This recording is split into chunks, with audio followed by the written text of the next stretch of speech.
কল বা আঠিয়া কলৰ বাকলি আপোনালোকে কি কৰিব লাগে, এনেকৈ শুকুৱাব লাগে আৰু কমচে কম মানে এসপ্তাহ বা 10 দিনমান শুকুৱাব লাগে আৰু একেবাৰে এই যিখিনি বাকলি একদম সৰু হৈ যাব লাগে, শুকুৱাই একেবাৰে সৰু হৈ যাব, এনেকৈ শুকুৱাব লাগে।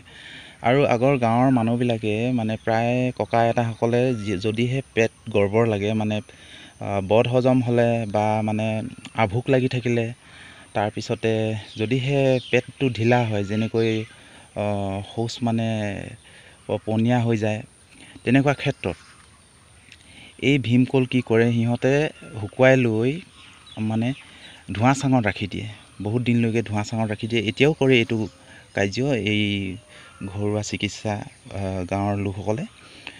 ককা আইতাসকলে বিশেষকৈ কোনো মানে তেনেকুৱা ক্ষেত্ৰত ফাৰ্মাচিষ্টৰ কিবা দৰৱ পাতি খোৱা নাছিলে। সিহঁতে কেৱল এনেকুৱা ভীমকলৰ বা আঠিয়া কলৰ বাকলি শুকুৱাই লৈ সিহঁতে প্ৰয়োগ কৰিছিলে। আজিও দেখা যায় কৰা। যিহেতু কি কৰিব লাগে, এইখিনি আপোনালোকে শুকুৱাই লৈ আপোনালোকৰ একেবাৰে শুকান হৈ যাব লাগে। এই যেনেকৈ এতিয়া ডাঙৰ হৈ আছে, যেতিয়া সম্পূৰ্ণ ৰ'দ পৰিব একেবাৰে শুকাই সৰু হৈ যাব। আৰু তাৰপিছত এইটো ধোঁৱা চাঙত বা ভালকৈ মানে য'ত নেকি তলত জুই জ্বলায় তেনেকুৱা স্থানত থৈ দিব লাগে। বা কিছুমানে ধুনীয়াকৈ ইয়াতে মানে শিঙি লৈ জুই কাষত ওপৰত থৈ দিয়ে।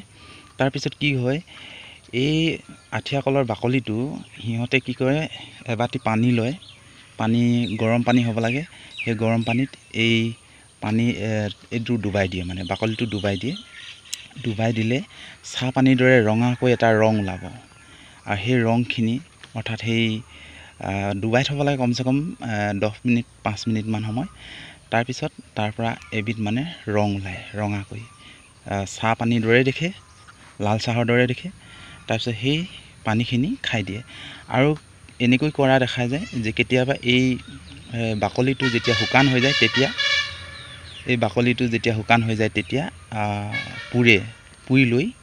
পুৰি লৈ তাৰ খাৰখিনিও আকৌ তেনেকৈ গৰম পানীৰ লগত, কুহুমীয়া গৰম পানীৰ লগত গুলি পিনে খোৱা দেখা যায়। আৰু তেনেকুৱা কৰিলে আপোনালোকৰ যাৰ নেকি আভোক ভাৱ হৈ আছে, পেটত মানে ভোক লগা নাই বা বমি ভাৱ হৈ আছে, নাইবা যাৰ নেকি শৌচ ঢিলা হৈছে, একেবাৰে পনীয়াকৈ গৈছে, সেইসকলে এই কলা খোৱা বুলি কয়, এনেকুৱা মানে খায়। আৰু আজিও খোৱা দেখা যায় বহুতে।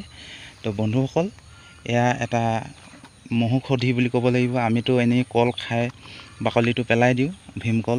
ভীমকলৰ বাকলি বহুতো গুণাগুণ আছে, হজমী শক্তি আছে, খাৰ বস্তু হয়।